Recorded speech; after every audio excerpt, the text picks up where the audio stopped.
Salut à tous. Je suis Anne-Marie Legrand et vous êtes sur une chaîne dédiée à l'orientation professionnelle et au choix de carrière. Si ce sujet vous intéresse, abonnez-vous. Et maintenant, passons directement au thème de la vidéo d'aujourd'hui. L'obstétricien assiste les femmes lors de l'accouchement.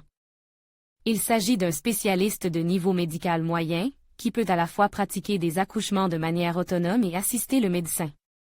Par ailleurs, le Centre d'orientation professionnelle ProfGID a récemment mis au point un test d'orientation professionnelle précis, qui vous indiquera les professions qui vous conviennent et vous donnera des indications sur votre type de personnalité et votre intelligence. Lire aussi description succincte. Les obstétriciens dispensent des soins pendant la grossesse, l'accouchement et la période postnatale. Il s'agit d'un médecin ayant suivi une formation professionnelle secondaire, contrairement aux gynécologues obstétriciens, qui ont suivi une formation médicale supérieure et peuvent effectuer des manipulations médicales complexes. Les obstétriciens assistent les médecins, examiner les patients et recueillir leur anamnèse, préparer les patients aux interventions médicales, prendre des rendez-vous médicaux, effectuer des procédures invasives simples, superviser le personnel infirmier. La tâche principale des sages-femmes est de préparer psychologiquement et physiquement les femmes à l'accouchement et d'assurer le suivi après celui-ci. Elles peuvent prodiguer les premiers soins, s'occuper des enfants du premier jour de leur vie jusqu'à l'âge d'1 an et effectuer des actes médicaux simples. La liste complète des tâches professionnelles de la sage-femme fait l'objet d'une norme professionnelle. Caractéristiques de la profession. La sage-femme peut exercer des fonctions distinctes de celles d'un médecin. Dans les petits hôpitaux ou les FAP, stations de sage-femme, la sage-femme peut remplacer le médecin et, si nécessaire, effectuer le travail d'une infirmière de salle. En général, les sages-femmes, orientation professionnelle à l'école. Campagne 15+15.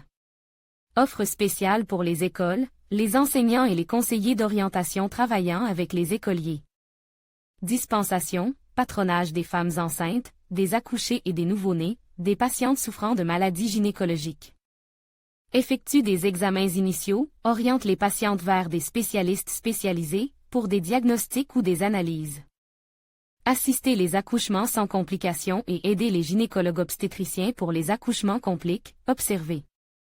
Et soutenir les femmes en travail, les aider à respirer correctement, surveiller la fréquence des contractions, proposer des exercices de soulagement de la douleur, etc.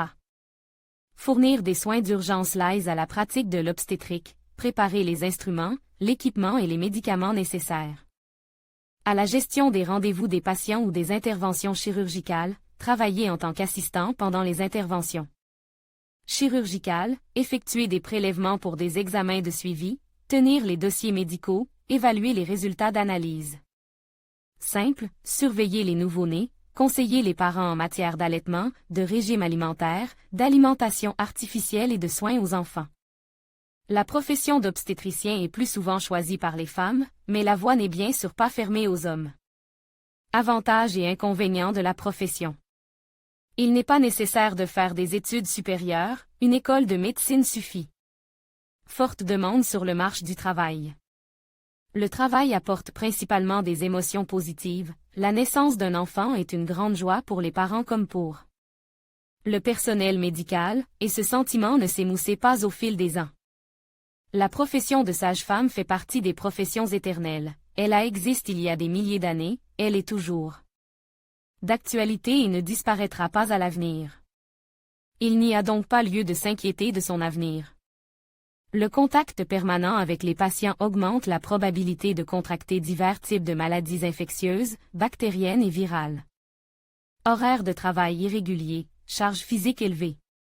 Surcharge émotionnelle, situations imprévues. Faible salaire dans les hôpitaux publics. Qualités personnelles importantes. Cette profession est une vocation, elle n'est choisie que par ceux qui sont prêts à consacrer toute leur vie à un travail difficile, mais important et responsable. Un obstétricien doit être une personne équilibrée, émotionnellement stable, prête à affronter les difficultés et les situations inhabituelles. Le travail ne peut pas être qualifié de calme, car chaque jour, ce spécialiste est responsable de la vie d'adultes et d'enfants. Le caractère de l'obstétricien doit nécessairement combiner ses traits de caractère, patience, propreté, l'auto-organisation, intégrité.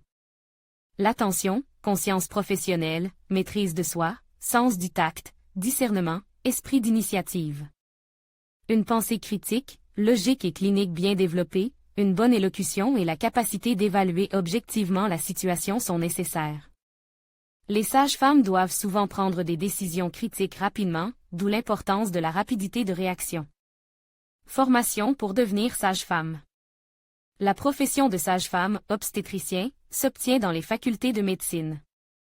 Spécialité d'admission, sage-femme, 31.02. 02 Durée des études, 3 ans et 6 mois sur la base de 11 grades, 2 ans et 6 mois sur la base de 9 grades. La norme professionnelle d'obstétricien permet une formation de base dans la spécialité médecine, 31.02. 01 et un recyclage professionnel dans des cours d'obstétrique. Il est possible de poursuivre ses études à l'université et d'obtenir le titre de médecin obstétricien gynécologue. Pour être autorisé à travailler, tous les professionnels de la santé doivent être accrédités, les médecins débutants et le personnel médical primaire, les diplômés de l'internat spécialisé primaire, les médecins expérimentés et le personnel infirmier périodique. L'une des conditions préalables à l'accréditation est la participation à des cours. Le quiz gratuit de ProfGuide peut vous aider à choisir le programme qui vous convient. Les meilleurs établissements d'enseignement supérieur pour les sages-femmes Collège médical de Kovrov. Smirnov.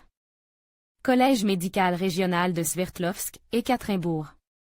Collège médical de base de Tchétchénie, Grozny. Collège médical de la Caspienne portant le nom d'A. Aliyev, Kaspisk. Collège médical de Yoshkar-Ola.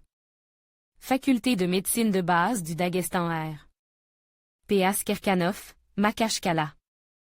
Faculté de médecine d'Arkhangelsk. Faculté de médecine de base de Petrozavodsk. Faculté de médecine de Khasavyur. Faculté de médecine de Velikoluk, Oblast de Pskov. Faculté de médecine Bachlarov, Makashkala. Faculté de médecine de Yakoutsk, Yakoutsk, République de Sakha. Faculté de médecine du Kamtchatka, Petropavlovsk-Kamtchatsky. Faculté de médecine numéro 1, Saint-Pétersbourg. Faculté de médecine de Nijni Novgorod. Collège médical de base de Vladimir. Collège médical d'Aldan, Aldan, République de Sakha. Les 17 premiers établissements comprennent des collèges médicaux spécialisés dans la profession de sage-femme et la médecine figurant sur la liste des 100 meilleurs collèges de Russie, établis par le Forum international de l'enseignement professionnel de Saint-Pétersbourg.